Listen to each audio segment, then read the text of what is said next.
The spit hit Emma Mitchell's cheek before she could even apologize. Warm. Deliberate. Zachary Hartwell stood over her, champagne dripping from his fiancée's designer dress, his face twisted with contempt.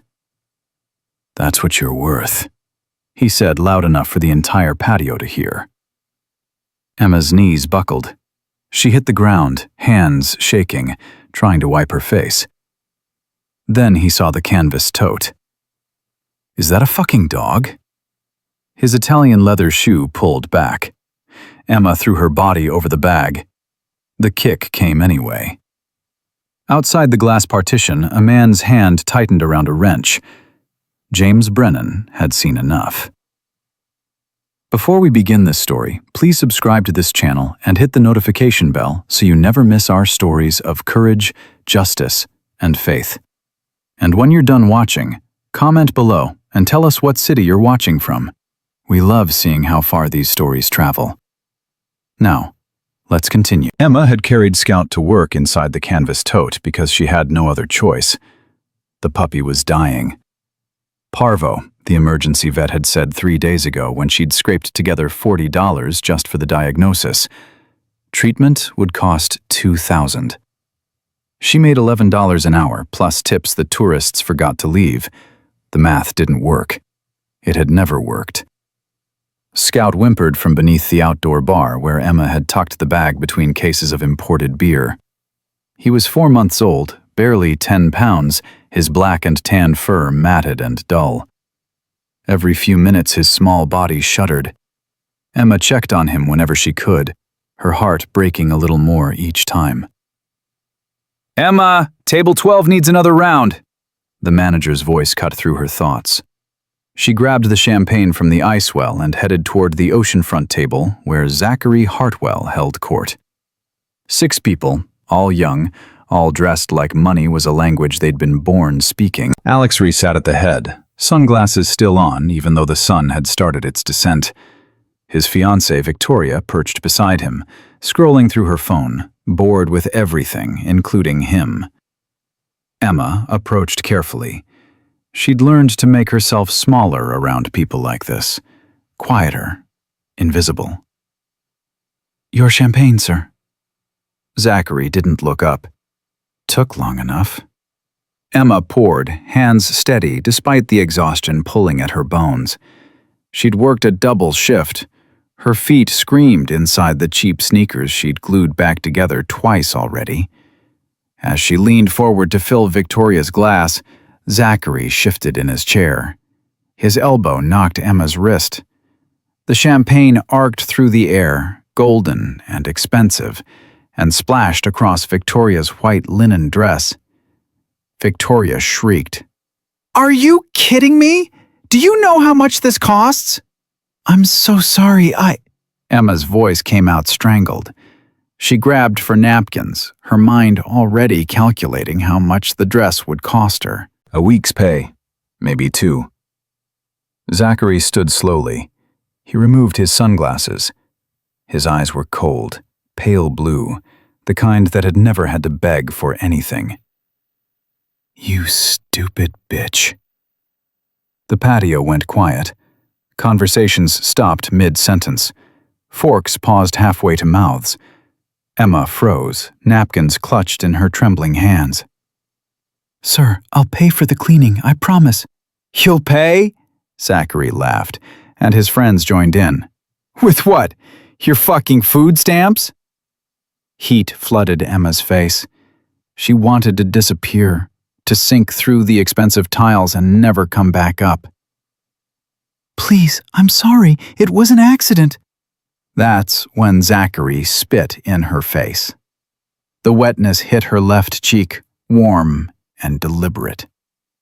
Emma's breath stopped. The world tilted. She heard someone gasp, heard Victoria's high-pitched giggle, heard Zachary say those words that would replay in her head for weeks. "That's what you're worth." Emma's knees gave out. She dropped, hands coming up to wipe her face, shame burning hotter than the humiliation. The napkins fell from her fingers. She was crying now, unable to stop herself, small broken sounds escaping her throat. From beneath the bar, Scout whimpered. The sound cut through everything. Zachary's head snapped toward the bar. What the hell was that? Emma's heart stopped. No, please, no. Zachary walked past her, ignoring her completely now. He peered over the bar, spotted the canvas tote, and his mouth curled into something cruel. Is that a dog? He laughed, turning back to his table. She brought a fucking animal to work. That's health code, isn't it? Victoria leaned forward, eyes bright with malicious interest. Oh my God, it is. That's so gross. Emma scrambled to her feet, putting herself between Zachary and the bar. Please, he's sick. I just needed... You needed to follow the rules, Zachary said. He was smiling now, enjoying this, but trash like you never does, do you? He moved toward the tote. Emma didn't think. She dove, throwing her body over the bag, curling around it like a shell around something precious. Her arms locked across the top, protecting the opening where Scout's small face peeked out, eyes cloudy with fever. Please don't hurt him, Emma whispered. He's just a baby. Zachary looked down at her, this woman on her knees on the floor of his favorite restaurant, and he felt nothing but contempt. His foot drew back. Let's see if we can make the dog match its owner. The kick was already coming when the glass door opened. James Brennan moved like water, smooth and inevitable.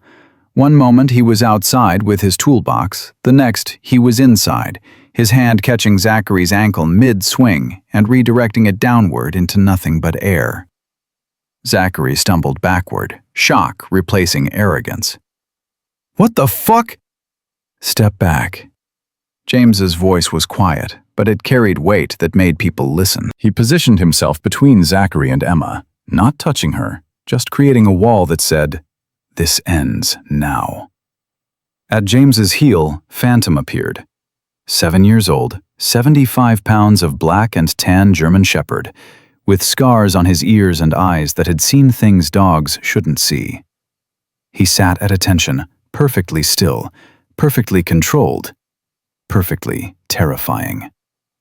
Zachary recovered quickly. Men like him always did. Do you know who I am? No, James said. Should I?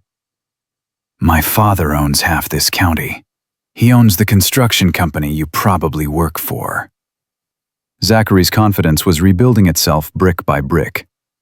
You just assaulted me. I prevented an assault, James corrected. Everyone here saw you try to kick her. I didn't touch her, Zachary smiled. And who's going to believe a maintenance man over me?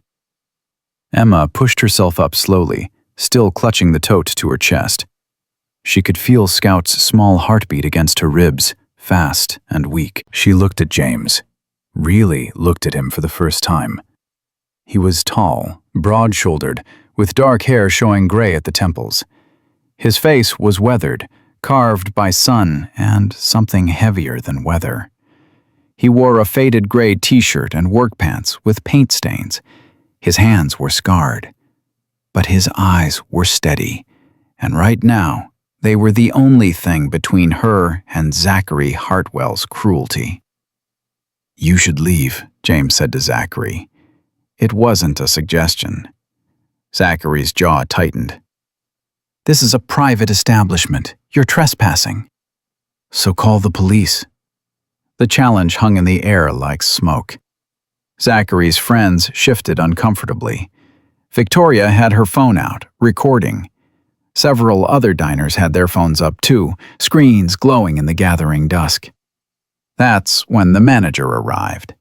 Trevor Madison was 42 years old and had managed Tidewater Terrace for 6 years. He recognized Zachary Hartwell immediately.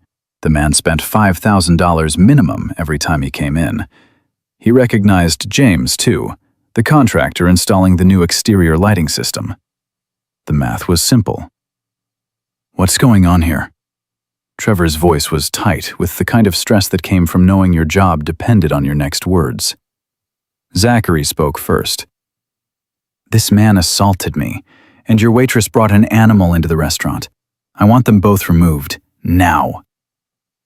Trevor looked at Emma. She was still on her knees, mascara streaking her face, holding a canvas bag like it contained her entire world.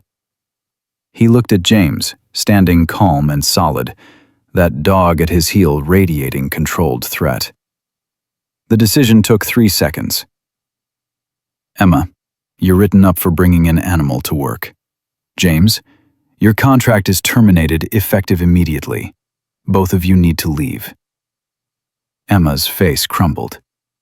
"Trevor, please, Now, Emma." James didn't argue. He'd learned years ago that managers like Trevor had already made their choice before the conversation started. He bent down slowly, picked up his toolbox with one hand, and looked at Emma. "Do you have somewhere safe to go tonight?" Emma blinked at him through tears. This stranger who'd just lost his job defending her was asking if she was okay. The absurdity of it, the kindness of it, broke something loose in her chest. I don't." Her voice failed. "Come with me." Emma stared at him. "I don't know you." "I know," James said. "But you can't stay here, and that puppy needs help." Scout whimpered as if agreeing. Emma looked at Zachary, who was watching this exchange with barely concealed rage. She looked at Trevor, who wouldn't meet her eyes. She looked at the other diners, some sympathetic, most just wanting the drama to end so they could finish their overpriced meals in peace. She looked at James. "Okay." They left together, Emma with her tote and her Shane, James with his toolbox and his dog. Behind them, Zachary's voice rose sharp and angry. "This isn't over. I promise you that."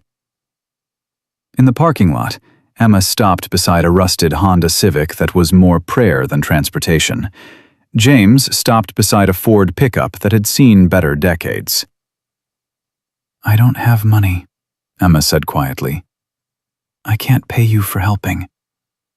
"I didn't ask for money." "Then why?" "Because somebody has to." The simplicity of it made Emma's throat tight. She shifted the tote, and Scout's small head poked out, nose twitching. Phantom approached carefully, lowering his massive head to sniff the puppy. Scout's tail gave a weak wag. James watched the dogs for a moment, then looked back at Emma. "What's wrong with him?" "Parvo. The vet said he needs hospitalization. IV fluids, medicine." Emma's voice cracked. $2,000 I don't have." James was quiet. $2,000 might as well be $2 million for him right now. He'd lost his job 5 minutes ago, and he'd been barely scraping by before that. "We'll figure it out," he heard himself say. "How?" "I don't know yet." Footsteps echoed across the parking lot. They both turned. Zachary Hartwell walked toward them, phone in hand, that smile back on his face. Victoria followed, filming everything. "I wanted to make sure we were clear," Zachary said, stopping a few feet away. "I'm going to destroy both of you. She'll lose more than her job." He looked at the tote in Emma's arms. "And your dog? Animal control loves anonymous tips about aggressive animals, especially pit bulls. That's what I'll tell them it is. By tomorrow, they'll have seized it. 2 days later, it'll be dead." Emma's arms tightened around Scout. "He's not aggressive. He's dying." "Then I'll be doing him a favor," Zachary said. He shifted his gaze to Phantom. "That one too. Big, scary German shepherd. I bet he doesn't have all his shots. I bet he has a bite history." James's hands clenched, but his voice stayed level. "You finished?" "Not even close." Zachary's smile widened. "I'm going to make you wish you'd minded your own business, military boy." "Yeah, I can tell. Something about the way you stand. That you thought you were a hero in there." He laughed. "You're not a hero. You're just another broke loser who backed the wrong horse." He turned, looping an arm around Victoria. They walked away laughing, her phone still recording. Emma was shaking. "He's going to kill Scout." James watched Zachary's Mercedes pull out of the parking lot, engine purring with the sound of money that had never known struggle. His mind was already working, calculating, planning. "No," he said quietly. "He's not." "You don't know what he can do. People like that—" "I know exactly what people like that can do," James interrupted. His voice had changed, carrying an edge that made Emma look at him differently. "I also know they make mistakes when they think they're untouchable. He just made his first one." "What mistake?" James pulled out his phone, opened the video he'd been recording since Zachary kicked the tote. "He told us exactly what he's going to do, and now we know it's coming." Emma stared at the phone, then at James, then at Phantom, who sat patiently watching them both. "What do we do?" James looked at the puppy in her arms, at this young woman who'd been spit on and humiliated and threatened, who'd still thrown her body over a dying animal to protect it. He thought about the mission 8 years ago in Kandahar, where he'd hesitated, where civilians had died, where he'd learned that looking away always cost more than stepping in. "We don't run," he said. "Not this time." Scout whimpered. Phantom pressed against James's leg, and somewhere across town, Zachary Hartwell was already making phone calls, pulling strings, activating the machinery of privilege and power that had never failed him before. But machines could break. James was going to make sure this one did. James's apartment was a converted garage behind a mechanic shop that smelled like motor oil and old regrets. Emma stood in the doorway holding Scout, her eyes taking in the space that was barely larger than her Honda. A mattress on the floor, a card table with 2 folding chairs, boxes stacked against the wall that hadn't been unpacked because what was the point? "It's not much," James said. Emma stepped inside. "It's more than I have right now." She set the tote down gently on the mattress. Scout crawled out, legs shaking, and Phantom approached with the careful deliberation of an old soldier meeting a young recruit. The big dog sniffed Scout from head to tail, then lay down beside him, creating a warm barrier with his body. Emma's eyes filled. "He knows." "He always does," James said. He was filling a bowl with water, setting it near Scout. "Phantom worked with me overseas. Canine handler, 4 deployments. He's seen worse than a sick puppy." "What happened?" Emma asked, then immediately regretted it. "Sorry, you don't have to." "Kandahar, 2017. James's voice was flat, practiced, the tone of someone who'd told this story to therapists and VA counselors until the words lost meaning. "We were clearing a compound, got bad intel. There were civilians inside. Women. Kids." He stopped. I hesitated. Half a second. My team went in without proper cover. 3 wounded, 1 dead. The civilians died anyway. Emma sat down on the edge of the mattress. "That wasn't your fault." "Tell that to the Board of Inquiry."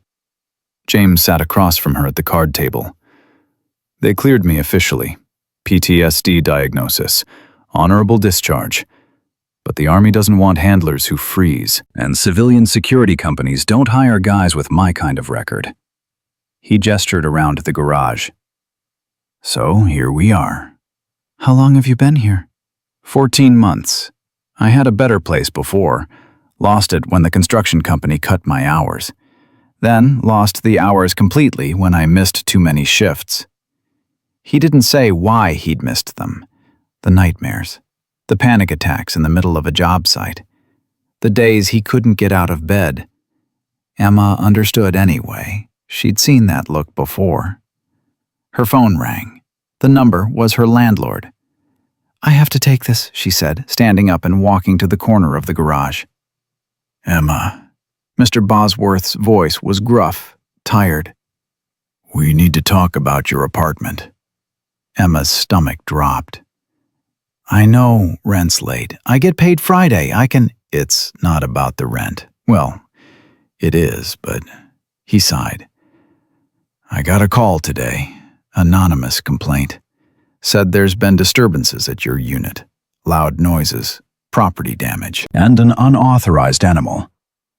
That's not true. I'm never even there. I'm always working. I went by to check. Emma, your door was open. The place is trashed. Furniture overturned, walls damaged.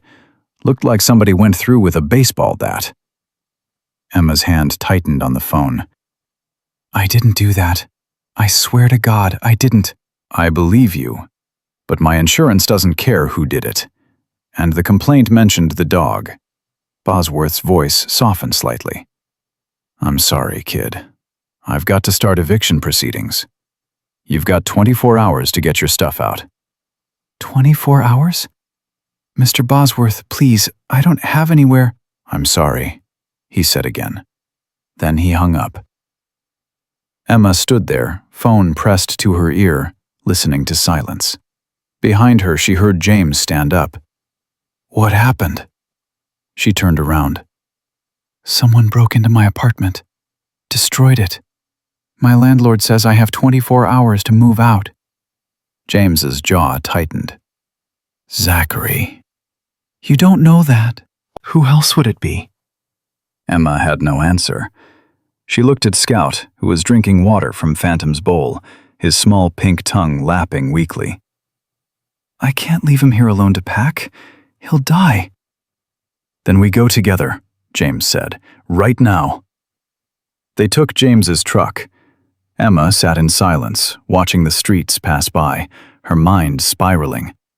No job, no home, a dying puppy. And now someone, probably Zachary Hartwell, was actively trying to destroy what little she had left. Her apartment was exactly as Mr. Bosworth described. The door hung crooked on its hinges. Inside looked like a tornado had targeted her specifically. Her mattress slashed open, stuffing everywhere. Her clothes torn and scattered. Pictures of her mother smashed, glass glittering across the floor. In the kitchen, her dishes were shattered. Someone had spray-painted words across her bedroom wall. Trash belongs in the gutter. Emma stood in the doorway and felt something inside her crack. Not break, just crack enough to let something darker seep through. They did this because I wouldn't let them hurt my dog, she said quietly. James was taking pictures with his phone, documenting everything. They did this because they're bullies who've never been told no. Emma walked through the destruction, picking up pieces of her life. A photo of her mother that had survived. A sweater her grandmother had knitted. Not much. She'd never had much. She packed it all into a garbage bag because her suitcase had been shredded. Her phone rang again. Unknown number. Hello? Is this Emma Mitchell? A woman's voice, official. Yes? This is Officer Hernandez with Animal Control. We received a complaint about an aggressive dog at this address. We need to schedule an inspection. Emma's throat closed. I don't have a dog at this address anymore. Our records show you own a German Shepherd that's been involved in an incident. He's 4 months old and dying of parvo. He's never been aggressive in his life. We still need to verify. He's not here, Emma said, voice rising. Someone broke into my apartment and I'm being evicted, so no, you can't inspect an address I won't be living at in 24 hours. There was a pause. Ma'am, if you're obstructing, Emma hung up. Her hands were shaking so hard she nearly dropped the phone. James appeared beside her. Animal Control? Zachary called them, just like he said he would. We need to move Scout somewhere they can't find him. Where? Emma's voice cracked. I don't have anywhere. I don't have anyone. James pulled out his phone and scrolled through his contacts. He stopped at a name he hadn't called in 3 years. Marcus Webb. They'd served together, had each other's backs through 2 deployments. Marcus had made it out better than James had, started a nonprofit for veterans, built a life, stayed functional. James pressed call. Marcus answered on the second ring. Carter? That really you? Yeah, it's me. Man, it's been forever. You okay? Not really. I need help. There was no hesitation. Tell me. James explained quickly. The restaurant, the assault, the threats, the destroyed apartment. By the time he finished, Marcus was already typing on his keyboard. James could hear it. Zachary Hartwell, Marcus said. Yeah, I'm looking at his family now. Father's Preston Hartwell, real estate developer, big political donor, multiple LLCs. This guy's connected 6 ways to Sunday. Can you help? What do you need? Safe place for her and the puppy. Maybe a vet who won't ask too many questions. And a lawyer if this goes sideways. Marcus was quiet for a moment. You know what you're doing, going up against these people? No, James admitted. But I can't walk away. Why not? James looked at Emma, who was holding a broken picture frame, tears streaming down her face. Because I've walked away before. I'm done doing that. Okay, Marcus said. Okay. I've got a safe house, studio apartment my nonprofit keeps for emergency placements. It's yours. And I know a vet, Maria Santos. She runs a rescue, treats animals off the books sometimes. I'll call her. As for the lawyer, he paused. That's harder. Going after Hartwell money means going after Hartwell lawyers. What about cops? What about them? Can we file a police report? Breaking and entering, destruction of property, threats? Marcus laughed, but there was no humor in it. Brother, Preston Hartwell donates to the police union. You file a report, it'll disappear into a drawer. Or worse, they'll find a reason to arrest you instead. James felt the familiar weight of powerlessness settling on his shoulders. So we do nothing? I didn't say that. I said local cops won't help. But I might know someone who will. Detective Raymond Cole. He's old school, 2 years from retirement, hates rich kids who think they're above the law. He investigated the Hartwell family before, got shut down by his superiors. Might be willing to listen if the evidence is solid. I've got video from the restaurant. Emma can testify. It's a start. Look, get her to the safe house. I'll text you the address. Take the puppy to Maria tonight. Tell her I sent you. She'll work out payment later. Tomorrow we figure out next steps. Marcus, don't thank me yet. This could get ugly. It's already ugly. Marcus sighed. Yeah, it is. Be safe, brother. The line went dead. James turned to Emma. We've got a place to stay, and a vet who'll see Scout tonight. Emma looked up at him, eyes red and swollen. Why are you doing this? You don't know me. This isn't your problem. James crouched down so they were eye level. 8 years ago, I had a choice. Go in fast or wait for backup. I waited. People died anyway. Ever since then, I've been trying to figure out if I'm a coward or just careful. He stood up. Tonight I figured it out. I'm neither. I'm just a guy who's tired of watching people get hurt when I could do something about it. They loaded Emma's salvaged belongings into the truck. As they were leaving, Emma noticed her car was gone from the visitor parking. My Honda. Towed, James said grimly, reading the sign. Probably called in as abandoned. Emma laughed, and it came out broken. Of course it was. Why wouldn't it be? At the vet clinic, Maria Santos met them at the back door. She was in her 50s, silver hair pulled back tight, hands already reaching for Scout before introductions were finished. Marcus called. Said you have a parvo case. He's been sick for 4 days. Emma said, her voice small. I couldn't afford treatment. Maria examined Scout quickly, professionally, her face giving nothing away. Finally, she looked up. He's critical. I need to hospitalize him. IV fluids, antibiotics, anti-nausea medication. It's going to be expensive. How expensive? Normally? 2,000, maybe more. Maria held up a hand before Emma could speak. But Marcus said you're good people in a bad situation. I'll do it for cost. 500. You can pay me when you can. Emma's knees almost gave out. I don't know when that'll be. Then you'll pay me when it is. Right now, let's save this baby. They left Scout in Maria's capable hands. Emma cried the entire drive to the safe house. Not loud, just quiet tears that wouldn't stop. James didn't try to make her feel better. He just drove. The safe house was a studio apartment above a Korean restaurant, small but clean. One room with a kitchenette, a bathroom, a futon. Emma stood in the middle of it and felt the weight of the day finally crush down on her. I need to sit down. She made it to the futon before her legs gave out. James brought her water. She drank it mechanically. I can't do this, she whispered. Do what? Any of this. Fight back. Stand up to them. I'm a waitress. I didn't even finish community college. I can barely pay rent. How am I supposed to fight someone like Zachary Hartwell? James sat down beside her, careful to keep distance between them. You already are fighting him. You didn't give up Scout when he told you to. You didn't stay quiet when he spit on you. You're still here. Barely. Barely counts. Emma turned to look at him. What if it's not enough? Then we make it enough.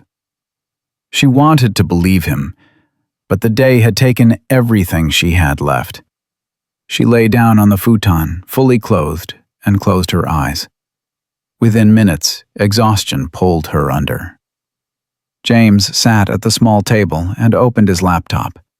He pulled up the video from the restaurant, watched it 3 times, noted timestamps and details. Then he started researching. Preston Hartwell, Zachary Hartwell, Victoria Ashford, Tidewater Terrace. He read articles, business filings, social media posts. He built a picture of exactly who they were dealing with. It was worse than he thought. At 2 a.m, Emma woke up. James was still at the table, eyes red from screen glare. You should sleep, she said. Can't. Too much to do.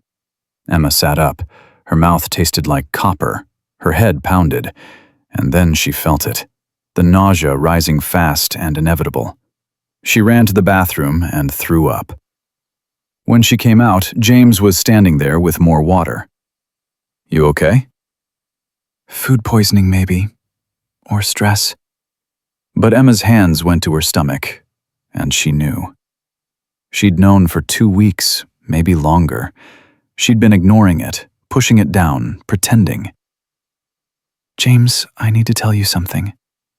He waited. I'm pregnant. The words hung in the air between them, heavy and irrevocable. James's expression didn't change. How far along? Maybe 8 weeks. I don't know exactly. My ex... She stopped. It doesn't matter. He's gone. It was bad. I left. And now... Her voice broke. I'm homeless and jobless and pregnant, and my puppy's dying, and someone powerful wants to destroy me, and I don't know what to do. She expected James to step back, to make excuses, to realize this was too much, too complicated, too broken to fix. Instead, he sat down beside her. Okay, he said. Okay? Okay. We deal with it, one thing at a time. First, we keep you safe. Second, we save Scout. Third, we figure out how to stop Zachary Hartwell from hurting anyone else. The pregnancy, he paused. That's yours to decide. But whatever you decide, you don't have to do it alone. Emma stared at him. You don't even know me. I know enough. I know you threw yourself over a dying puppy when someone tried to hurt it. I know you've been working double shifts to pay for treatment you can't afford. I know you're still standing when most people would have quit. He met her eyes. That's enough. Something shifted in Emma's chest. Not hope, exactly. Something smaller and more fragile. Possibility. What if we can't win? Then we lose fighting instead of running. I'm tired of running. Emma nodded slowly. Me too. Outside, dawn was starting to break. Somewhere across town, Zachary Hartwell was sleeping in his penthouse, certain that he'd crushed 2 more people who'd dared to challenge him. He was wrong. But he wouldn't know that until it was too late. Detective Raymond Cole met them at a diner 3 blocks from the police station at 7 in the morning. He was in his late 50s, heavy through the shoulders, with gray hair buzzed short, and eyes that had seen too many rich kids walk away from consequences. He ordered coffee black and listened without interrupting, while James laid out everything that had happened. When James finished, Cole sat back and rubbed his face. You know what you're asking me to do. Help us file charges, Emma said. Her voice was steadier than it had been the night before. She'd made a decision somewhere between midnight and dawn. She wasn't running anymore. Against Zachary Hartwell. Cole's tone made it clear what he thought of that idea. Let me tell you what happens when people try to file charges against the Hartwells. The report goes to my sergeant. My sergeant kicks it to the captain. The captain calls the DA's office. The DA's office says there's insufficient evidence. Case closed before it starts. You have my video, James said. Your video shows him trying to kick a bag. His lawyer will say he was trying to move it aside. Didn't see her there. Accident. No intent. They'll tie it up in motions until you go broke paying your own lawyer. Emma's hands tightened around her coffee cup. So we do nothing? I didn't say that. Cole leaned forward. I said filing charges the normal way won't work. But there are other ways. What other ways? Cole pulled out his phone and showed them a photo. 3 years ago, a bartender named Jennifer Price worked at one of Preston Hartwell's hotels. She rejected Zachary's advances. 2 weeks later, she was fired for theft she didn't commit. When she tried to fight it, her apartment building suddenly found code violations. Her car was vandalized. She got threatening calls. Eventually, she took a settlement, signed an NDA, and left the state. Emma felt ice slide down her spine. How many others? That I know about? 4. That actually exist? Probably more. Cole pocketed his phone. The Hartwells have a system. They identify the target, apply pressure from multiple angles, offer a settlement that's just enough to make the pain stop, and make the problem disappear. It's efficient. It's legal enough to avoid real prosecution, and it works because people like Jennifer don't have the resources to fight back. So what do we do? James asked. We make him confess where it matters. Cole's eyes hardened. I can't build a case on assumption, but if I had clear evidence of witness intimidation, conspiracy to harm, threats against animals to coerce compliance, those are federal crimes if we can prove pattern and intent. And the FBI has been very interested in the Hartwell family's business practices for other reasons. Emma's heart was pounding. You want me to wear a wire? Not exactly. Wire implies law enforcement sanctioned.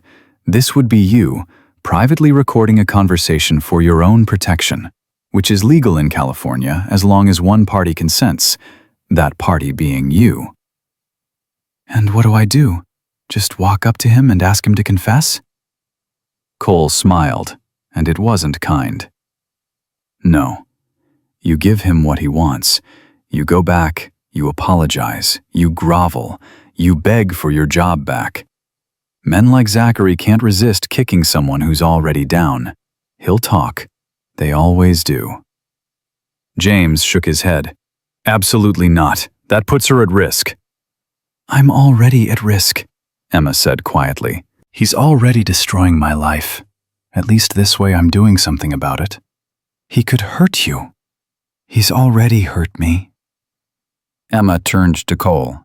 If I do this, if I get him on recording, what happens then? I take it to my FBI contact. If it's solid, they move fast. Federal charges bypass local politics. Preston Hartwell's friends can't make those disappear. And if it's not solid? Cole didn't sugarcoat it.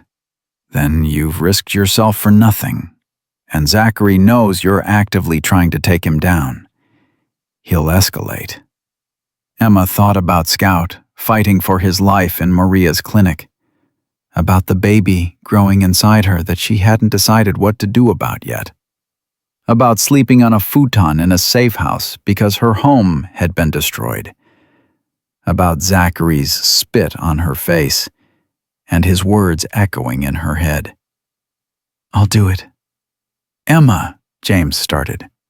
I'll do it, she repeated, looking at him.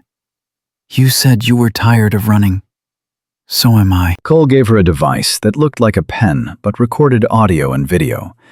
He showed her how to activate it, how to position it in her shirt pocket. You need clear verbal threats, clear intent. Get him talking about what he's already done and what he plans to do. Can you do that? Emma's hands shook as she clipped the pen into place. I think so. Thinking isn't enough. You hesitate, you panic, you break character, he'll know. These guys have instincts for weakness. Then I won't be weak. They spent the next hour rehearsing. Cole played Zachary, throwing insults and threats at Emma until she learned to take them without flinching. James watched, fists clenched, hating every second of it. You're trash. I know. I'm sorry. You caused me embarrassment. What are you going to do about it? Whatever you want. Please, I just need my job back. Why should I give you anything? Because I'll do whatever it takes. I'll stay quiet. I'll make this go away. Cole nodded. Better. Remember, you're desperate. You're scared. You need him to feel powerful. That's when he'll talk. Marcus arrived with lunch and more bad news. I did some digging on Preston Hartwell. The man's got connections I didn't even know existed. State senators, federal judges, police commissioners. This isn't just rich guy with lawyers. This is dynasty money with political infrastructure. So we're screwed, James said. We're outgunned. Different thing. Marcus set down bags of food. But I also found something interesting. Preston's currently under SEC investigation for securities fraud. Nothing public yet, but my contact says they're building a case. If Zachary goes down for federal crimes right now, it makes Preston's situation worse. Prosecutors love flipping family members. You think Zachary would flip on his father? Emma asked. I think Zachary's a spoiled kid who's never faced real consequences. First time he's looking at actual prison? Yeah, he'll talk. Cole's phone buzzed. He read the message and his expression darkened. Zachary just posted bail for 3 parking tickets. He's at Tidewater Terrace right now, having brunch. Emma stood up. Then that's where I'm going. James grabbed her arm. Wait, we should plan this better. Have backup. Backup like what? You can't come in with me. That'll spook him immediately. I can be nearby, in the parking lot.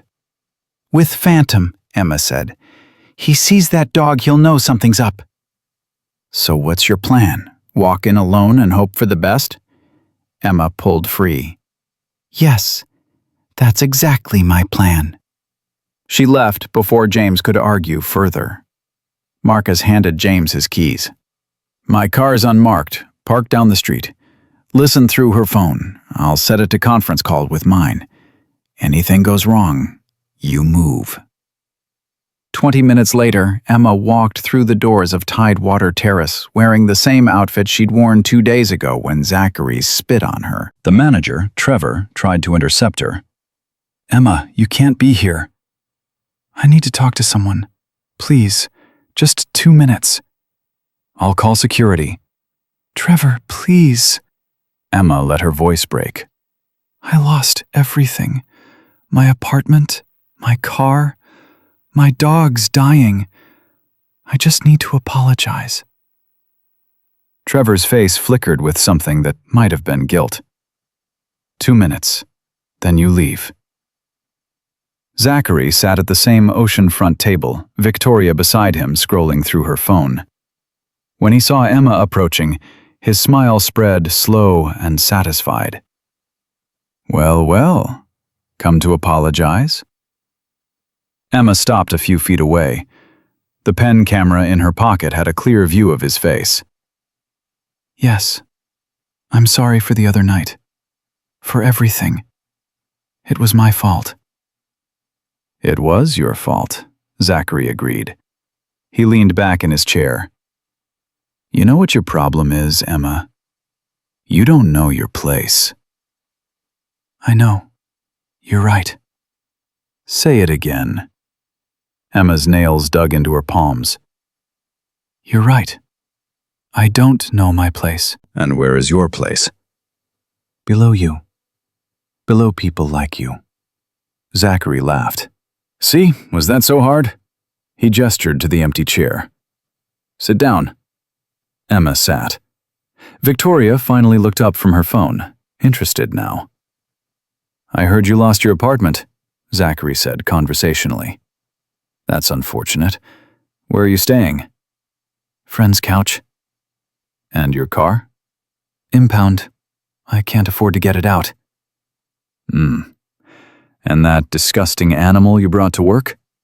Emma's throat tightened. "He's at a vet. He's very sick." "How are you paying for that?" "I'm not really. The vet's letting me owe her."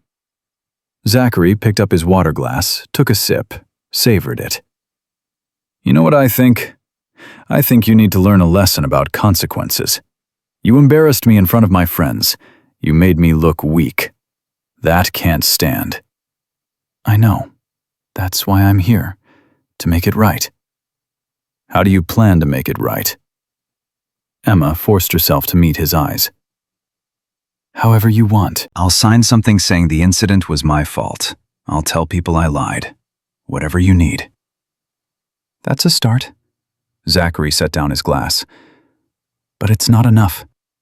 I need you to understand that when you cross people like me, there are consequences. Real ones. Did you know I had your apartment vandalized?" Emma's breath caught. "That was you?"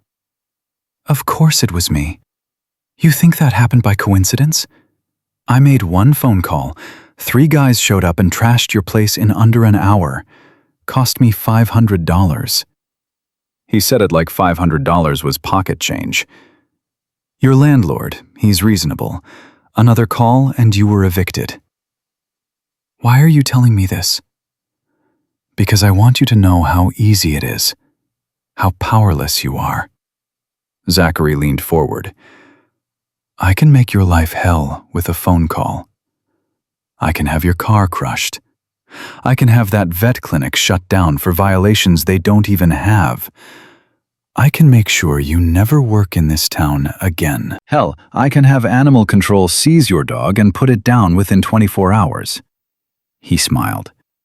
"In fact, I already made that call. Didn't I, Vicky?"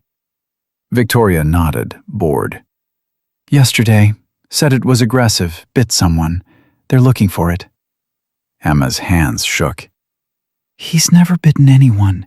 He's a puppy." "Doesn't matter what's true. Matters what I say." Zachary reached across the table and grabbed Emma's wrist. His grip was tight, meant to hurt. So here's what's going to happen. You're going to disappear. Leave town. Change your name if you want. Take that Navy reject boyfriend with you. Because if I see you again, if I even hear your name again, I will destroy everything you care about. And there's nothing you can do to stop me. In the parking lot, James heard every word through the phone connection. His hand was on the door handle, ready to move. Marcus grabbed his shoulder. "Not yet. Let her finish." Emma pulled her wrist free slowly. What about my job? You said if I apologized. "I lied," Zachary laughed. Jesus, you really are stupid, aren't you? I don't want you working here. I want you gone, erased, like you never existed. "And if I go to the police?" With what? Your word against mine? Please. My father plays golf with the police chief. You file a report, it disappears. You try to sue, my lawyers will bury you in paperwork until you're begging to settle for nothing. He stood up. This conversation is over. You have 48 hours to leave Newport Beach. After that, I stop being nice. Emma stood slowly. And if I don't? Zachary's face darkened. Then I'll make sure that baby you're carrying never gets a birth certificate. How's that? I'll have CPS waiting at the hospital. Unfit mother, drug addict, homeless. They'll take it before you even hold it. Emma's blood turned to ice. How do you know about... I know everything about you, Emma. I had you followed. I had your medical records pulled. I own this town. He stepped close, invading her space. So take my advice. Run. Run far, and pray I forget about you. Victoria stood, looping her arm through Zachary's. Come on, babe. We have that lunch thing. They walked away, laughing about something on Victoria's phone. Emma stood there, legs shaking, and counted to 10 before she moved. She walked out of the restaurant, past Trevor, who looked away, through the doors into the parking lot where James's truck, no, Marcus's car, was parked 3 spaces down. She made it to the passenger seat before she started hyperventilating. James was out of the driver's seat immediately, pulling her into his arms. You did it. You got him. It's all recorded. Cole's voice came through the phone speaker. Emma, you did great. I got every word. I'm already sending this to my FBI contact. Emma pulled back, wiping her eyes. He knows about the baby. He had me followed. He had my medical records pulled. That's HIPAA violation, Marcus said from the back seat. Federal crime. He doesn't care about crimes. He just said it. He owns this town. James's jaw was set. Not anymore. We have evidence. Real evidence. They can't ignore this. Cole's voice came back. I'm calling it in now. Sit tight. FBI will want to interview Emma directly. They waited in the car. Emma's hands wouldn't stop shaking. James held them, not saying anything, just being there. 15 minutes passed, then 20. Cole called back. We have a problem. What kind of problem? James asked. My FBI contact is unavailable. His supervisor says they need to review the evidence before proceeding. Could take days. Days? He just threatened her on camera. I know. I'm pushing, but... Cole's voice dropped. James, someone just pulled rank on me. I got called into the captain's office. He knows about the recording. He's ordering me to hand over the only copy and close this investigation. How does he know? Because Hartwell knows. He must have someone inside the department. Emma's voice was hollow. They're going to make it disappear. I made backups, Cole said quickly. But I'm being watched now. I can't move on this without getting suspended, or worse. James stared at the restaurant where Zachary's Mercedes was pulling out of the lot. Victory in the passenger seat, both of them laughing. "So that's it?" Emma said. "We have him confessing to everything, and nothing happens?" "I didn't say that," Cole replied. "I said I can't move on it officially. But the recording's already in the cloud, already sent to 3 different people. It exists. That's leverage." "Leverage for what?" "For negotiation, or exposure, or—" Marcus's phone buzzed. He looked at the screen and swore. "Someone just posted the video online." "What?" Cole's voice went sharp. "Who?" "I don't know. Anonymous account. But it's already got 5,000 views." James pulled out his phone. The video was everywhere. Twitter, Facebook, TikTok. Zachary's voice, clear as glass, threatening Emma, bragging about the vandalism, the conspiracy, the power. The comments were rolling in fast, outraged, demanding justice, tagging local news stations. "This is good," Marcus said. "Public pressure. This is dangerous," Cole interrupted. "Zachary knows Emma recorded him now. He's going to—" Sirens cut through the air. 2 police cars pulled into the parking lot, lights flashing. 4 officers got out. One of them pointed directly at Marcus's car. "James Carter, step out of the vehicle." James looked at Emma. "Stay here." "James, don't." He was already opening the door, hands visible, moving slowly. "I'm unarmed. What's this about?" The lead officer approached, hand on his weapon. "You're under arrest for assault, stalking, and harassment of Zachary Hartwell." "That's a lie. We have video. We have a warrant." "Turn around." James turned. The cuffs clicked onto his wrists. Emma was out of the car now. "He didn't do anything. Zachary's the one who—" Another officer moved toward her. "Ma'am, step back, or you'll be arrested for obstruction." Phantom appeared from the back seat, a low growl building in his chest. "Control your dog, or we will," the officer warned. Marcus grabbed Phantom's collar. "Easy, boy. Easy." James locked eyes with Emma as they put him in the back of the patrol car. "Call my lawyer. Don't give up." The car pulled away. Another vehicle arrived, animal control. Officer Hernandez stepped out with a catch-pole and paperwork. "We have a report of an aggressive German Shepherd at this location. Is this the dog?" Phantom stood rigid, protective, not aggressive, but ready. Marcus stepped between them. "This is a service animal. You can't—" "Our warrant says otherwise. Sir, release the dog or be charged with obstruction." Emma's world was spinning. James arrested. Phantom about to be seized. The video viral, but meaningless if no one with power cared. Cole's voice came through Marcus's phone, small and defeated. "I've been suspended, pending investigation. I can't help you anymore." Victoria's laugh echoed across the parking lot. She and Zachary had come back, watching from beside the restaurant.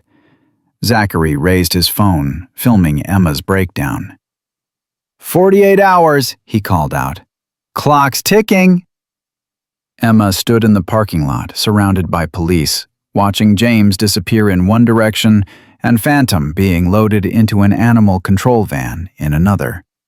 And she understood with perfect clarity that they hadn't won. They'd lost. And Zachary Hartwell was going to make sure everyone knew it. Marcus pulled Emma away from the officers, away from Zachary's smirking face, back to the car. She was shaking so hard her teeth chattered. "They took him. They took Phantom. They're going to—" "Listen to me." Marcus gripped her shoulders. "Listen. This isn't over." "How is it not over? James is arrested. The dog's gone. Cole's suspended. We have nothing." "We have that video. It's out there. It's real. And it's spreading faster than they can contain it." Marcus showed her his phone. The view count had jumped to 50,000, then 70, then 100. Emma stared at the numbers climbing.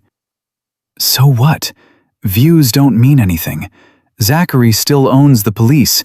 He still... Her phone rang. Unknown number. She almost didn't answer. Emma Mitchell? A woman's voice, professional, unfamiliar. Who is this? Special Agent Andrea Morrison, FBI. I need you to stay exactly where you are. Don't go home. Don't leave town. Federal agents are en route to your location right now. Emma's heart stopped. What?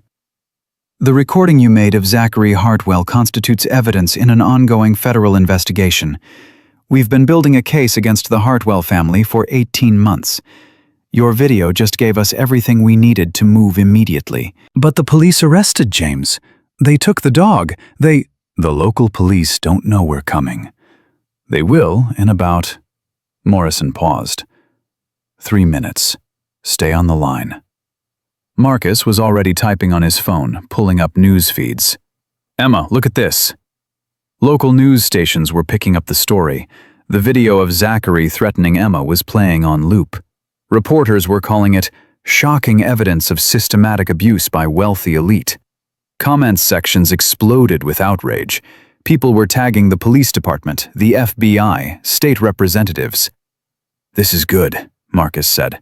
Public pressure like this means nothing if nobody with power cares, Emma finished bitterly.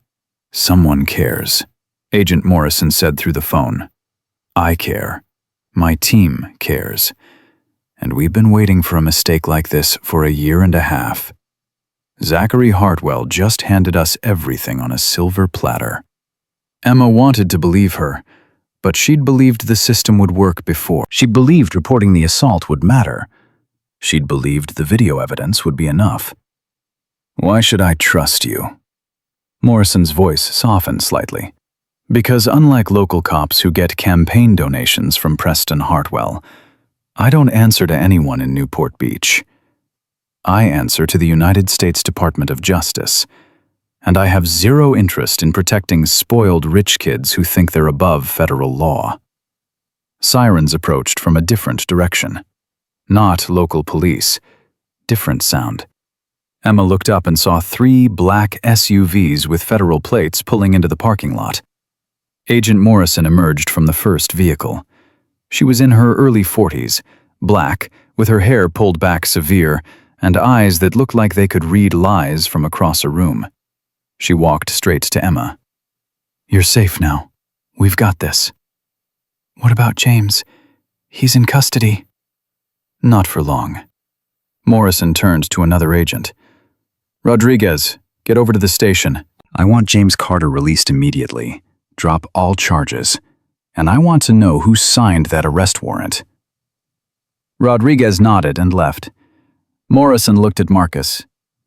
You must be Marcus Webb. Thank you for the backup files. Very thorough. Marcus blinked. How did you sent them to 3 different email addresses. One of those was a fake FBI tip line that routes directly to my team. We've been monitoring Hartwell activity for months. When your emails came through 45 minutes ago, we moved up our timeline. She turned back to Emma. Where's the dog? The German Shepherd puppy? At a vet clinic. He's sick. Not him. The adult. Phantom. Emma's voice cracked. Animal control took him. They said he was aggressive, which is a lie. He's never... What facility?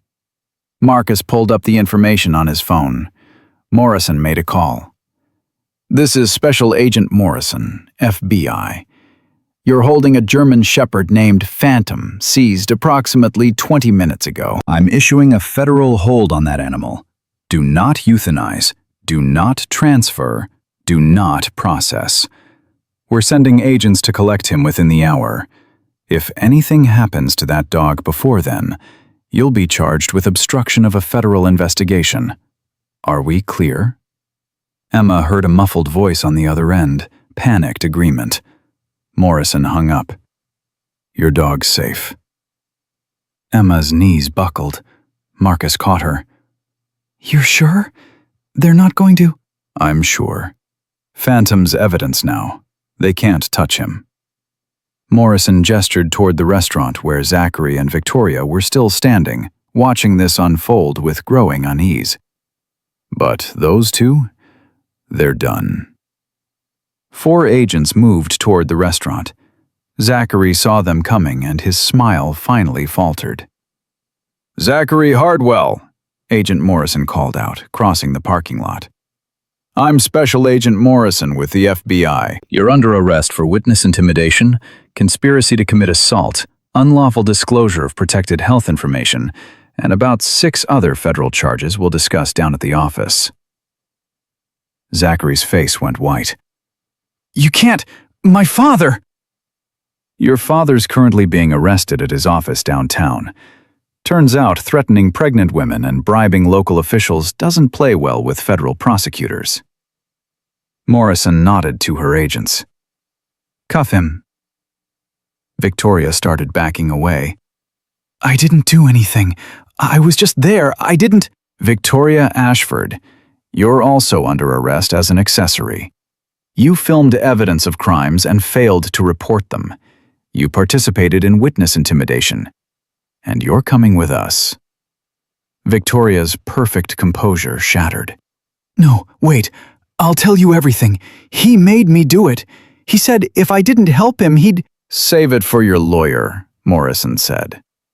The agents led both of them away in handcuffs. The restaurant patio had gone completely silent. Every diner was filming now. Trevor, the manager, stood frozen, his face the color of old newspaper. Morrison turned to him.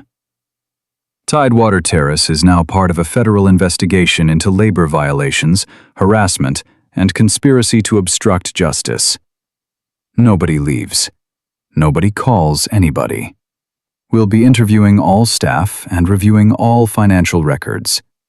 If anyone has information about illegal activity at this establishment, now would be a good time to cooperate."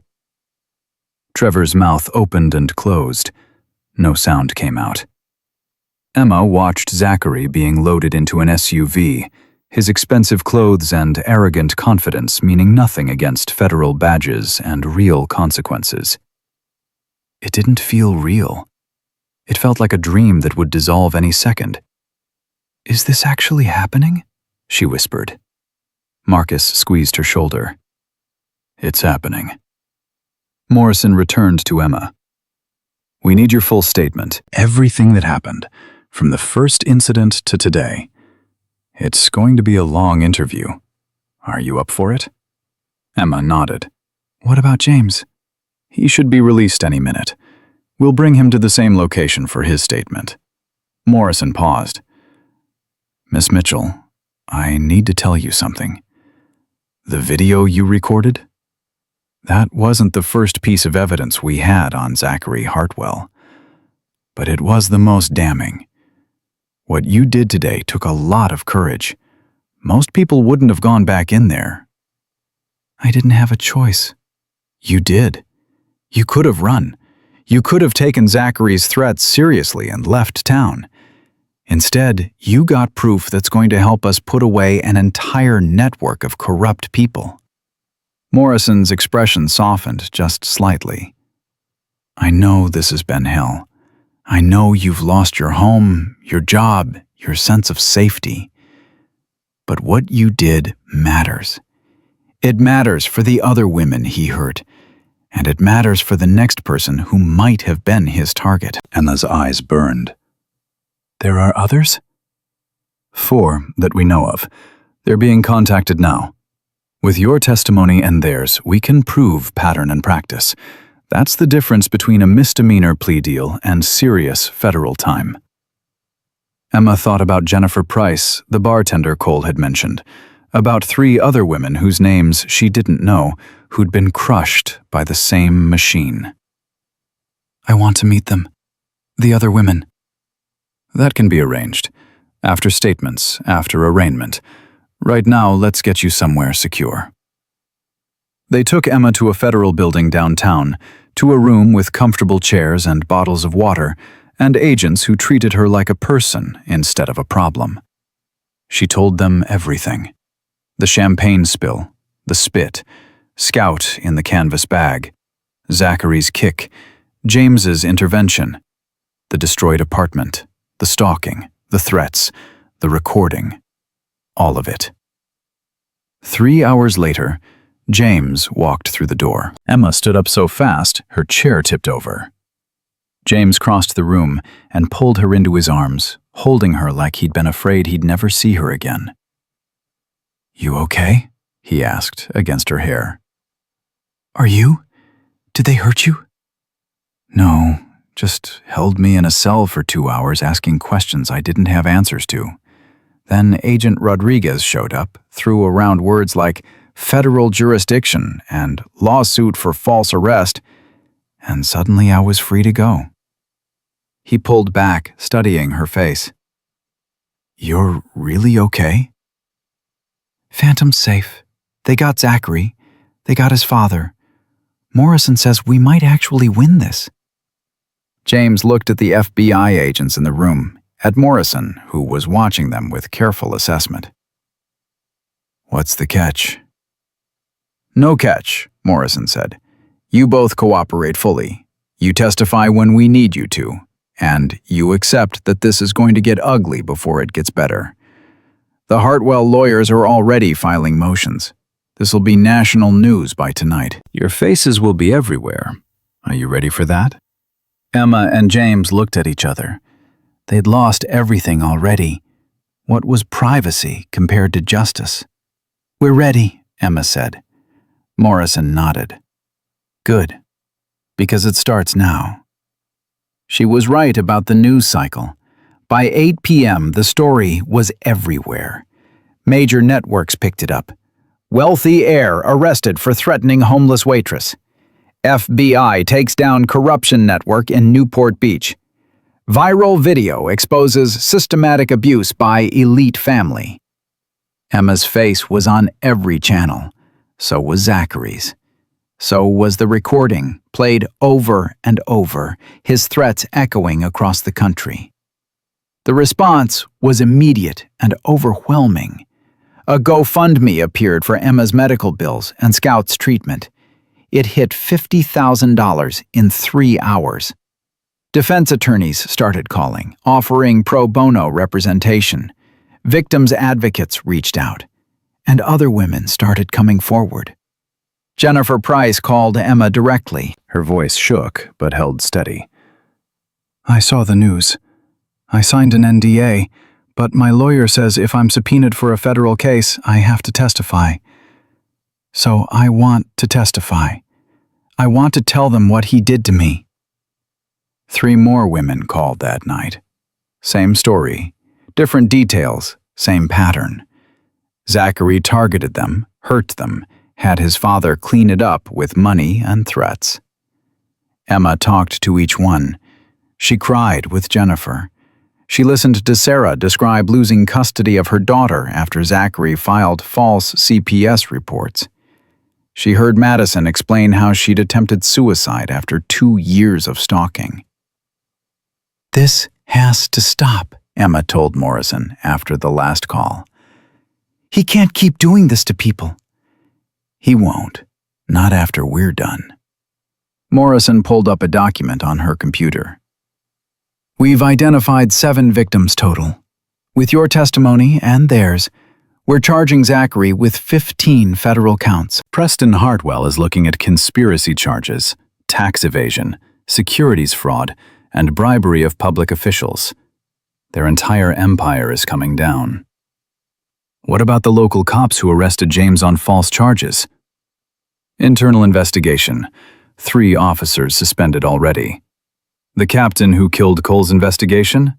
He's facing charges too. Morrison looked at Emma seriously. This is bigger than one spoiled rich kid. This is about a system that protected him. We're dismantling all of it. Agent Rodriguez entered with Phantom.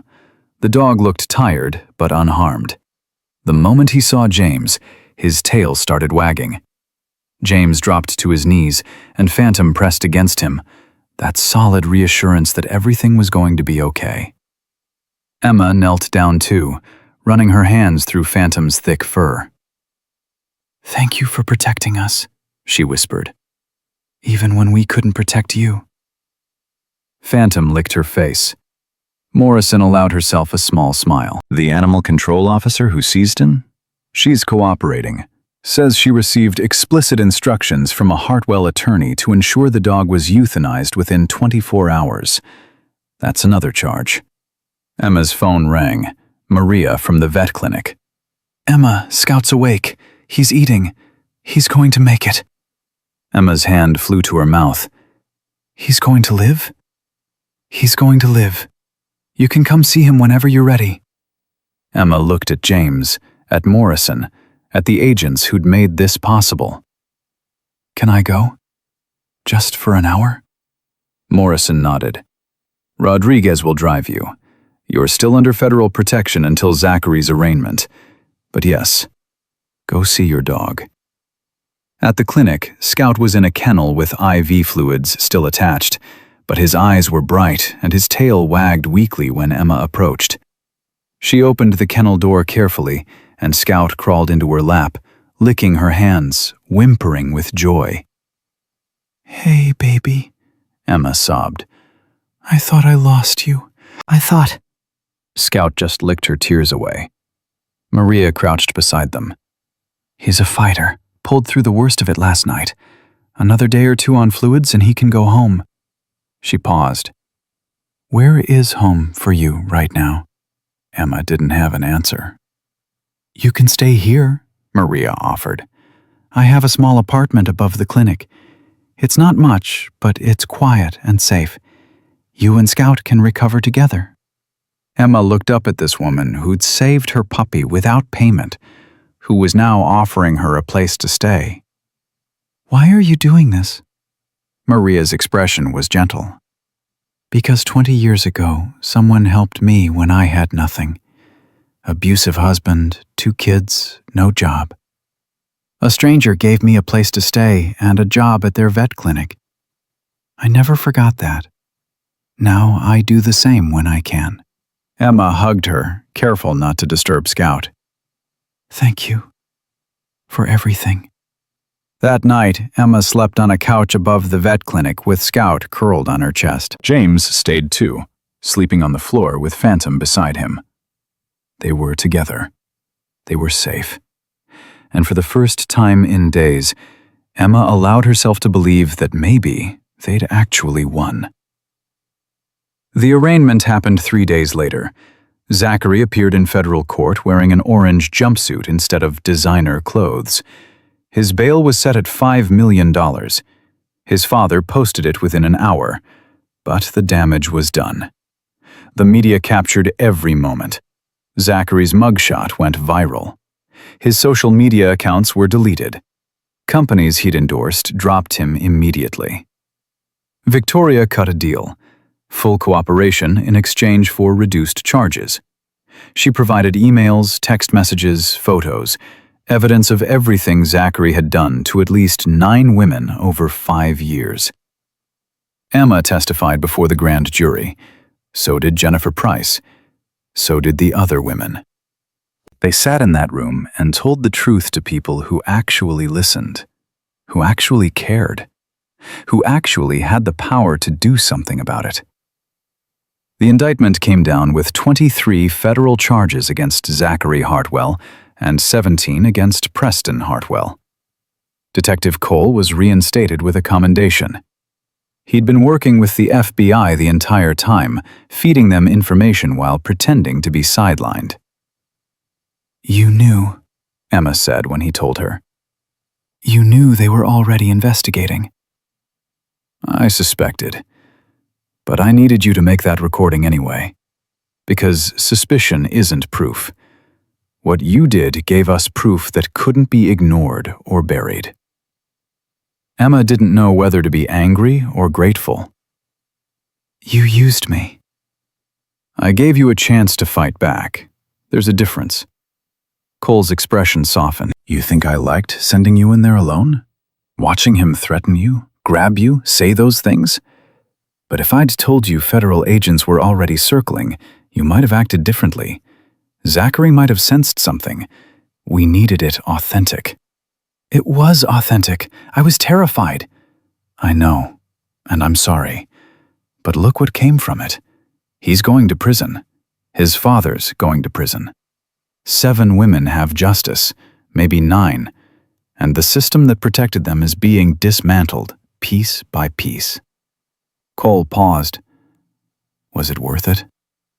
Emma thought about Scout recovering in the clinic, about James sleeping on the floor to stay close, about Phantom's steady presence, about Jennifer Price's voice when she said thank you, about the baby growing inside her, who would be born into a world where maybe, just maybe, powerful men couldn't hurt vulnerable women without consequences. Yeah, Emma said finally. It was worth it. 6 months felt like a lifetime and a heartbeat all at once. Emma stood in the federal courthouse on the day of Zachary Hartwell's sentencing, 7 months pregnant, wearing a dress that Maria had bought her from a thrift store. Scout sat at her feet, fully grown now at 10 months old, wearing a vest that certified him as a therapy dog in training. Beside her, James stood in a suit Marcus had lent him, Phantom at his heel, both of them steady and present. The courtroom was packed. Jennifer Price sat 2 rows behind Emma with her daughter. Sarah and Madison sat together, holding hands. Reporters filled the back rows. Agent Morrison stood near the prosecution table, arms crossed, watching everything with sharp attention. Zachary was led in, wearing a suit his lawyers had provided, trying to look respectable. It didn't work. Everyone in that room knew exactly who he was now, what he'd done. The jury had deliberated for 3 hours before finding him guilty on 18 federal counts. The judge was a woman in her 60s named Patricia Herrera. She'd been on the bench for 20 years, and her expression suggested she'd seen every kind of criminal and wasn't impressed by any of them. Mr. Hartwell, you've been found guilty of witness intimidation, conspiracy to commit assault, unlawful disclosure of protected health information, stalking, and multiple counts of conspiracy to deprive others of their civil rights. Judge Herrera's voice carried weight that made the room go silent. Before I pass sentence, does the prosecution wish to make a statement? The federal prosecutor stood. Your Honor, we have victim impact statements. Proceed. Jennifer Price went first. She walked to the stand with trembling hands, but steady voice. Zachary Hartwell destroyed my life 3 years ago. He got me fired. He got me evicted. He threatened my family. I had to leave the state, leave my career, start over with nothing. She looked directly at Zachary. You made me feel worthless. You made me feel like I deserved it. But I didn't. None of us did. Sarah testified next about losing custody of her daughter. Madison about the suicide attempt. Another woman Emma hadn't met before about the restraining order that police refused to enforce because Zachary's father made donations. Then it was Emma's turn. She walked to the stand, Scout at her side. Her hands rested on her pregnant belly. The baby kicked, as if reminding her she wasn't alone. When you spit on me, Emma said, her voice quiet but clear. You thought you were erasing me, making me nothing. But you were wrong. She took a breath. You made me realize I was worth fighting for. That the people who couldn't fight for themselves were worth fighting for. You showed me what evil looks like when it wears expensive clothes and thinks money makes it untouchable. She looked at Judge Herrera. He tried to kill my puppy. He tried to take away the one thing I loved. He threatened my unborn child. And he did it all because I wouldn't let him kick a dying animal. Emma's voice strengthened. I'm not asking for mercy for him. I'm asking for justice for all of us. Because if men like him don't face real consequences, they'll keep hurting people forever. She walked back to her seat. James reached over and squeezed her hand. Judge Herrera reviewed her notes. The courtroom waited in suspended silence. Mr. Hartwell, I've presided over many cases in my career. I've seen poverty drive people to desperate acts. I've seen addiction destroy families. I've seen mental illness create tragedy. She looked at Zachary over her glasses.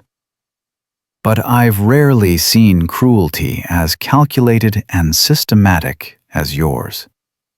You didn't hurt these women because you were desperate or sick. You hurt them because you enjoyed it. Because you could.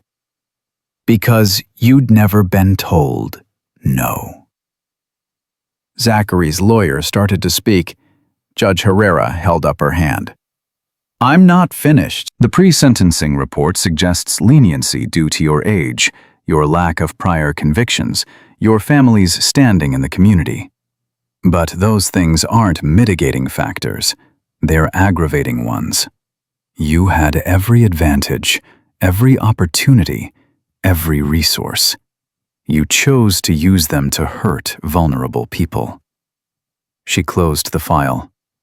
On the federal charges, I'm sentencing you to 12 years in federal prison, no early release, followed by 5 years supervised probation. Additionally, you're ordered to pay full restitution to all victims for economic and emotional damages. Zachary's face went white. 12 years? Your Honor, I'm 28, That's 12 years to think about what you did. Maybe you'll emerge a better person. Maybe you won't. But at least for 12 years you can't hurt anyone else. The gavel came down. Zachary was led away, his mother sobbing in the gallery, his father already in federal custody awaiting his own trial. Victoria sat in the back row, avoiding everyone's eyes, serving her plea deal sentence of 3 years probation and 500 hours community service. Outside the courthouse, reporters surrounded Emma. She'd learned to handle them over the past months, had even started to use them strategically. How do you feel about the sentence? Relieved, grateful, scared it's not over yet. Emma had learned to be honest. People responded to honesty. What's next for you? I'm having a baby in 2 months. I'm finishing my GED. I'm training Scout to be a therapy dog for other abuse survivors. And I'm not hiding anymore. Are you and James Carter together? This question came every time. Emma had answered it the same way for months. James is my friend. He saved my life. But we're not together romantically. He's dealing with his own healing, and I'm dealing with mine. Right now, we're just 2 people helping each other stand up. James appeared beside her, phantom at his heel. Emma needs rest. No more questions today. The reporters respected that. Emma had become someone they actually listened to, someone whose voice mattered. It was strange and terrifying and empowering all at once. Marcus drove them home, not to the safe house anymore. Emma lived in a small apartment Marcus's nonprofit had secured for her, subsidized housing for domestic violence survivors. 2 rooms, clean, safe, hers. James lived 3 blocks away in veterans housing, working full-time now for Marcus's organization, training rescue dogs for PTSD support. You did good today, Marcus said as they drove. All of you. Emma leaned her head against the window. It doesn't feel real. 12 years. He's going to be 40 when he gets out. Good, James said from the back seat. Maybe by then he'll understand what he took from people. You think people like him ever really understand? James was quiet for a moment. I don't know. But I know we stopped them from hurting more people. That's enough. That night, Emma couldn't sleep. The baby was active, kicking constantly, making rest impossible. She walked to the small kitchen and found James sitting on her front steps with Phantom and Scout. She'd given him a key months ago, for emergencies, for nights when the nightmares got too bad and he needed somewhere safe to be. "Can't sleep either?" she asked, sitting down carefully beside him. "Thinking too much." "About the trial?" "About everything. About how different my life is now compared to 6 months ago. About how I almost walked away that night at the restaurant." James scratched behind Phantom's ears. "I keep thinking what would have happened if I'd just minded my own business." "He would have kicked Scout. Probably hurt him badly. Then he would have moved on to someone else. Another woman who couldn't fight back." "But you wouldn't be in danger. You'd still have your apartment, your job." "My terrible apartment and minimum wage job that were barely keeping me alive anyway?" Emma shook her head. "James, my life was falling apart before Zachary. I was drowning before you showed up.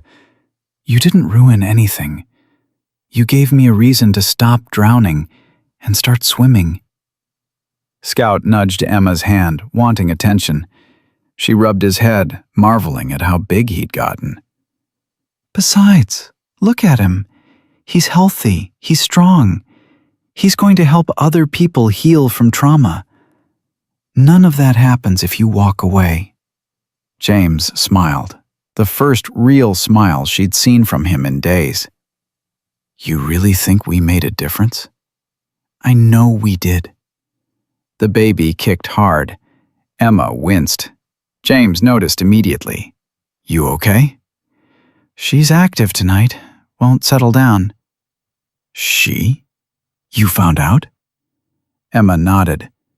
"Yesterday, Dr. Chen told me." She'd been going to regular prenatal appointments now, covered by Medicaid she'd finally qualified for. "It's a girl. You decide on a name yet?" Emma had been thinking about it for weeks.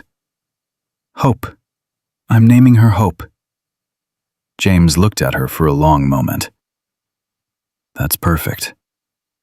They sat in comfortable silence, watching the streetlights flicker, listening to the distant sound of the ocean.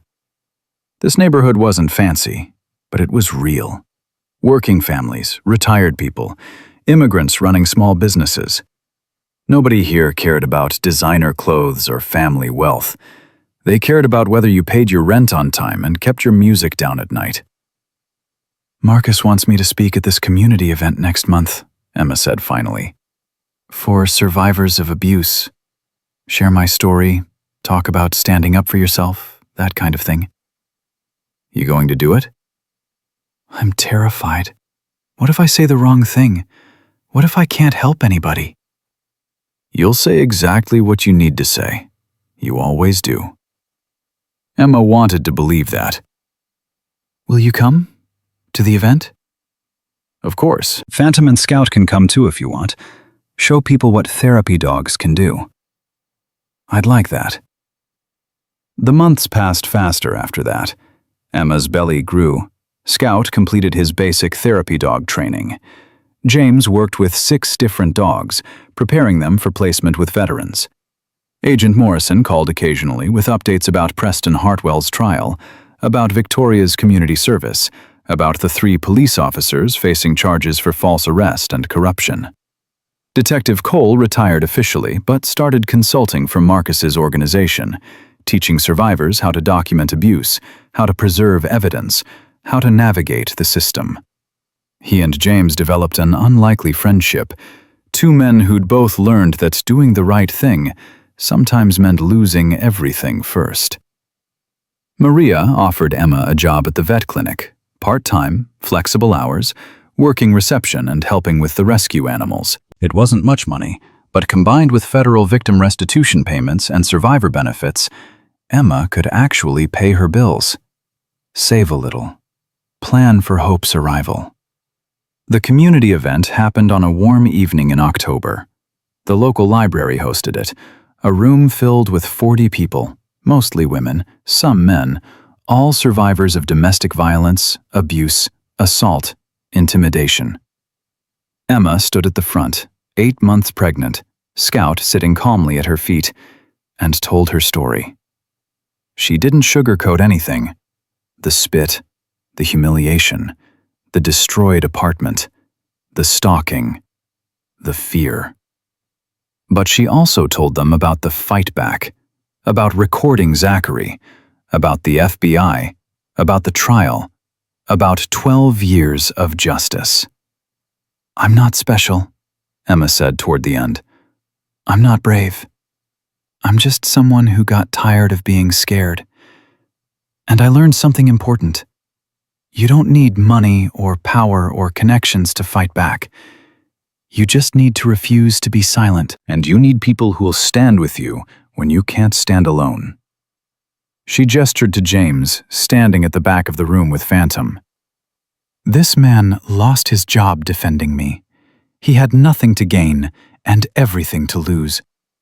But he stepped in anyway, because it was right. Because someone had to." James looked uncomfortable with the attention, but he didn't leave. Emma continued. "The system's broken. We all know that. Rich people get away with things the rest of us would go to prison for. But the system isn't completely broken.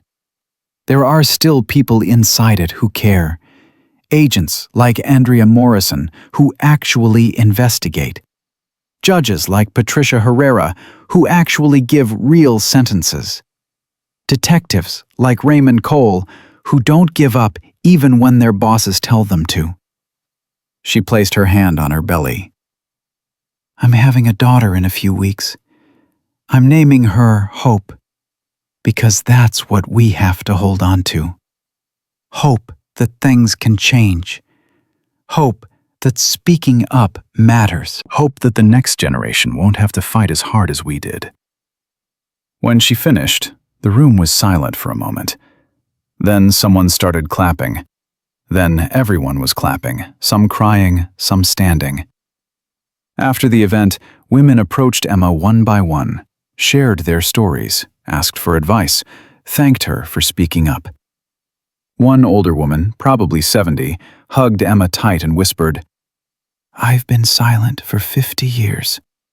You just gave me the courage to finally report what my husband did." Emma held her and cried. On November 15th, Emma went into labor at 3 in the morning. James drove her to the hospital, Scout safely at Maria's, Phantom riding in the back seat like an honor guard. Marcus met them at the emergency entrance. Agent Morrison sent flowers. Detective Cole called to check in. 22 hours later, Hope Elizabeth Mitchell entered the world, 6 pounds, 7 ounces, screaming with healthy lungs and strong opinions. Emma held her daughter and felt something shift inside her chest. Not healing exactly, but transformation. She'd been broken. Now she was broken and rebuilding. And that was enough. James visited the next day, bringing Scout, who was perfectly gentle with the baby, sniffing carefully and wagging his tail. Phantom approached slowly, assessed the new tiny human, and sat down as if declaring himself her protector. "She's beautiful," James said, looking at Hope with something like awe. "She looks like you." "She looks like possibility," Emma replied. "Like second chances." Hope grabbed Emma's finger with her tiny hand, gripping tight, holding on like life was something worth fighting for. 6 months after that, Emma stood in that same library giving another talk. But this time, Scout wasn't in training. He was certified, working with trauma survivors, visiting hospitals, sitting patiently while broken people cried into his fur. Phantom had trained 3 younger dogs, each one now placed with a veteran. James ran the canine program full-time, finally finding purpose in the work that had once defined him. Emma finished her GED and started online classes for social work. Marcus hired her part-time for his nonprofit, coordinating survivor services. She would never be rich, but she could pay rent, buy groceries, afford childcare. live without terror that one mistake would destroy everything. Zachary Hartwell sat in federal prison in Colorado, 3 years into his 12-year sentence.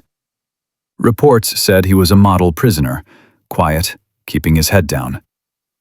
Preston Hartwell had taken a plea deal, 7 years for conspiracy and tax evasion, most of his fortune seized. Their empire had crumbled completely. Tidewater Terrace closed permanently. The building was sold, converted into affordable housing. Trevor, the manager, lost his job and faced civil suits from former employees. The whole system that had protected abuse for so long had been dismantled, piece by piece. On Hope's first birthday, Emma threw a party at the beach. Not a fancy beach, the public one, where regular people brought their kids and coolers and dogs. Marcus brought his family. Maria brought her staff. Detective Cole came with his wife. Agent Morrison sent a gift and a note. Keep fighting. Keep speaking. Keep proving that courage comes in all forms. James stood with Emma at the water's edge, watching Hope toddle in the sand with Scout and Phantom flanking her like furry bodyguards. "You ever think about that night?" James asked. "The restaurant?" "Every day. I think about how scared I was, how small I felt." Emma watched her daughter laugh as Scout licked her face.